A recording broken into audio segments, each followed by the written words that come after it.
الراجل المهزأ أول ما يحس إنه ضمنك بيبدأ يبعتر في كرامتك. واوعي تفكري إن أنا جاية أقولك كيف تنتقمين من رجل بعتر كرامتك. إطلاقا، أنا جايلك انتي.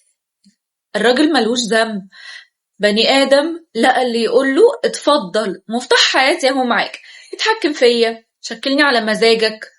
كرامتي بعترها، مش هيبعترها؟ بالله عليك يا شيخة، فرصة زي دي مين يضيعها؟ أنا لو مكانه أبعترها. هو حد لاقي في الزمن ده إنسان مغفل زيك كده؟ ده انتي لقطة.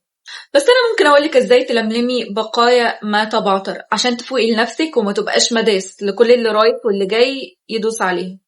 واوعي تفكري اني جاي اكتبلك على الروشتة اللي ترجعه مكسور الصباع يترجاكي تدخليه حياتك تاني ولا حاجة. احنا ما بنمدش ايدينا نطلع حاجة رميناها في الزبالة، ولو فكرتي تعملي كده يبقى انت اللي جنيتي على كرامتك بالموت. بلا تغير، بلا وعدني، بلا زفت، وخصوصا لو كانت علاقة مش رسمية أو علاقة رسمية بس فيها تعدي بالضرب أو باللفظ أو كان فيها خيانة. أي حاجة غير كده ممكن تغتفر.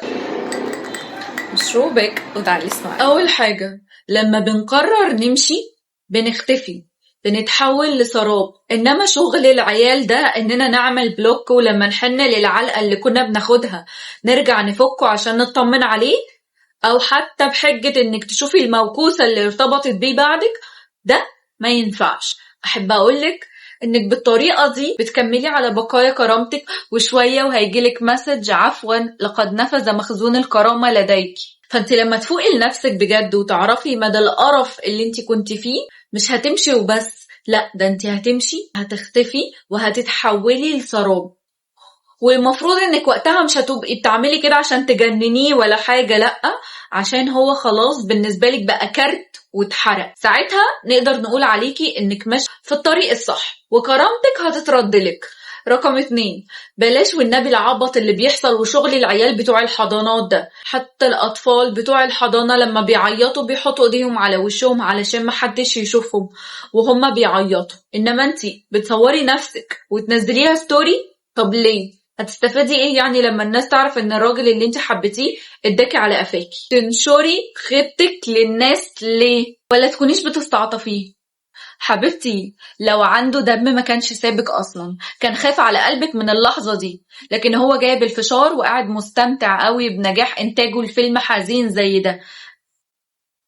اداء هايل يا فنانة. المرة الجاية بقى نعلى بالليفل وننزل بالنعل. رقم 3، بعد ما تخلصي عياط على مشاعرك وطاقتك ووقتك، مش عليه، احنا ما بنعيطش على رخيص، وتفوقي لنفسك، تغذي وتهتمي بده، عشان الظاهر كده انك استرخصتي في نفسك زي ما بتسترخصي في البني ادمين بالظبط. فاشتغلي على وعيك وفكرك، اقري وثقفي نفسك واشتغلي وتعلمي واخرجي وشوفي الدنيا، عشان الدنيا اكبر بكتير من ان احنا نحصرها على الرجالة وقرفهم. رابعا، ورقة وقلم وابدأي اكتبي انت كان دورك ايه في العلاقة اللي انتهت دي. اعرفي ما كانش المفروض منك تعملي ايه وقتها، عشان بعد كده ما تاخديش ولا تقبلي بدور مش دورك. خامسا، صحصحي صحصحي وفوقي معايا كده عشان انت اللي وصلتينا لكده، واعرفي انك كنتي تستحقي الألم اللي خدتيه ده عشان تفوقي وتعرفي قيمتك، مش عشان تسيبي نفسك وتقعدي تلقحي ليل نهار وتشيري لي في بوستات عن الاشخاص الشريره اللي دخلوا حياتك وكل الهبل. في جمله بحبها قوي بتقول اللي مش بيسمعك وانت بتتكلم هيسمعك وانت ساكت، فاسكتي، احنا مش بنلقح على حد ونضاجي بقى عشان ده شغل عيال. سادسا، لو الشخص ده بقى للاسف بتربطنا بيه صله قرابه او كان زميل معانا في الشغل او ايا كان، ما بنتعاملش معاه دايركت غير في حدود الشغل وبس، او لو كنتوا عيله يبقى في حدود القعده اللي انتوا قاعدينها وبس، ويا ريت تتجاهليه اصلا. اخر حاجه بقى، ودي نصيحه يعني خديها قاعده كده في معاملاتك مع البشر، احنا غاليين قوي، ما بنترجاش اي حد يحبنا ولا يهتم بينا. اللي مش بيشوفنا ما بنشوفوش، ما شفتنيش مش هشوفك. مفيش حاجة اسمها مفيش كرامة بين الصحاب أو مع الراجل اللي في حياتك أو مع أي حد عموما. كرامتك من كرامة الشخص اللي في حياتك، وأي حد بيحبك ومهتم بيكي هيحافظ على كرامتك قبل ما انت تحافظي عليها. ما تسمحيش لحد أيا كان هو مين إنه يعاملك أو يكلمك بطريقة ما تعجبكيش. ما تديش لحد الحق انه يشكلك على مزاجه، انتي مش عجينة. ما تحطيش شخص أولوية قبل نفسك، ما تحطيش حد أولوية أصلا.